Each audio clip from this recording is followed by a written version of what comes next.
She almost did not get on that train. That is the part she thinks about most. Even now, for years later, she almost did not get on it. The platform had been crowded, she had been late, she had the wrong coffee, the one she had grabbed at the station pret in too much of a hurry to check what she had ordered. And she was tired, in the specific way you are tired when you have been tired for so long that you have forgotten what not being tired feels like. She was 34 years old. She was on her way home from a job she no longer loved, to a flat she rattled around in, since her flatmate moved out. And she had been carrying something heavy for about 8 months, not a physical thing, the kind of heavy that sits in your chest, the kind that makes getting on a train feel like an achievement some days. She got on the train, found a seat by the window, put her headphones in without turning anything on, which is something people do when they want to be left alone without having to ask. She looked out the window, the train moved. And the man sitting across from her, whom she had not really looked at, whom she had noticed the way you notice furniture, said, "I am sorry to bother you." She took out one headphone. He said, "I just wanted to say, you look like you are having a really hard time, and I am not going to ask about it or make it weird. I just wanted to say, I see you, and I hope tomorrow is a bit easier." She stared at him for long enough that it was probably slightly uncomfortable. He was, she said in her post, completely ordinary-looking mid-40s, work bag on his lap, the kind of face you would not remember in a lineup. And he looked at her with the kind of kindness that is completely uncomplicated, no agenda, no follow-up, no waiting to see what she would do with it. He just meant it. And looked away, back to his book, like he had said a completely normal thing, which, she thought, it should be. But was not. Her name on Reddit is 3 stops from home. I will call her Rachel. Rachel had moved to London when she was 26 years old. From a small town in the north of England where everyone knew everyone else's business, and she had spent 26 years feeling too big for. London had been, for the first few years, everything she had needed it to be. Anonymous, full, loud enough that you could not hear your own thoughts unless you chose to. She had built a life there, a good one by most measures. The job in marketing, the flat in South London with the flatmate she liked, the group of friends, assembled over years from work and yoga classes and one very good house party in Peckham in 2017. A life, a real one. And then, the way things happen, it had started to come apart at the edges. Not dramatically, the flatmate had met someone and moved out, not a betrayal, a natural thing, but the flat had felt different after. The job had changed when the company restructured, new manager, new targets, the same desk, in a slightly different configuration that somehow felt like a completely different place. 2 friends had moved, one to Edinburgh, one to Melbourne. The group that had felt solid and permanent, the way things feel when you are in your late 20s and assume the life you have assembled will stay assembled, had redistributed, thinned. And Rachel had found herself, 8 months before that train, in the specific loneliness that is only possible in a very large city. The kind where you are surrounded by millions of people and cannot think of a single one to call. Not because they do not exist, but because the gap between where you are and where they are feels too wide to explain across.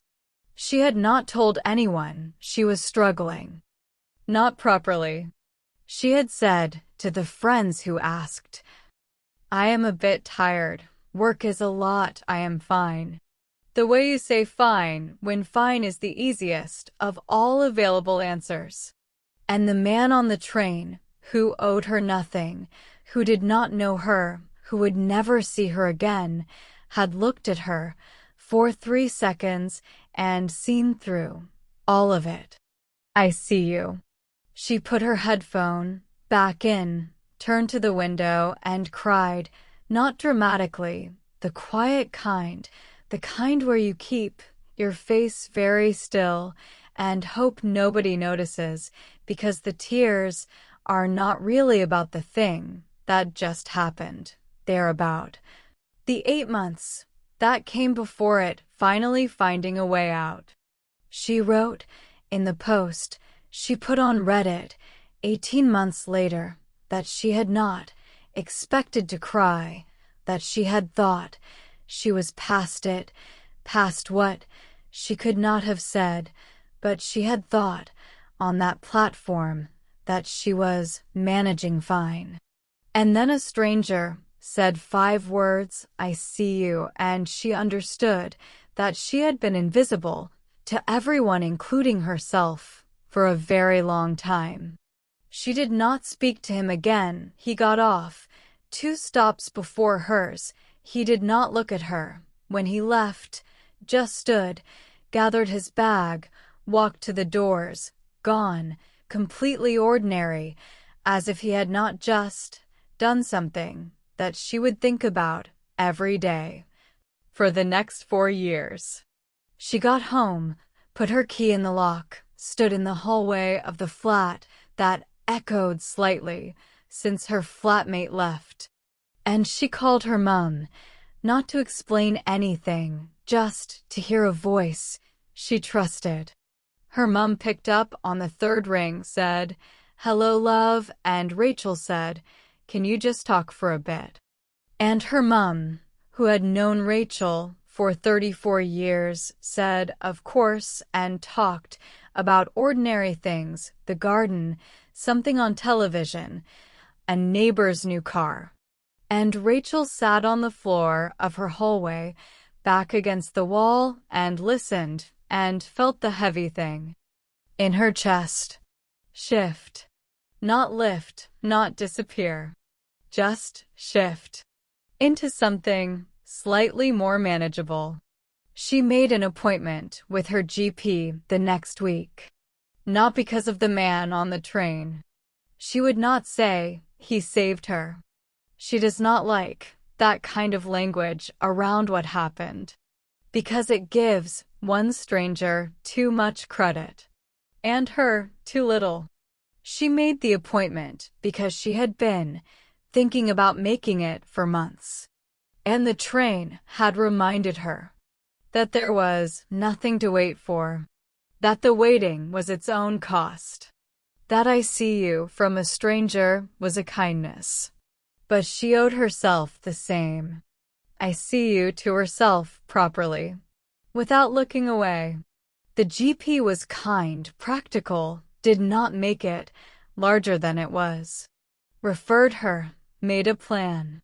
Rachel went home and put the appointment in her calendar, and felt, for the first time in 8 months, like someone was in charge of the situation. Even if that someone was her. Especially because that someone was her. The next year was, she is honest about this, not a clean arc. Not a steady climb from dark to light. It was some better weeks, some harder ones. Progress that was sometimes invisible until she looked back far enough to see it. She started going to a weekly thing, a community art class. Not because she was particularly interested in art, because it was on a Tuesday evening, when the flat felt most quiet.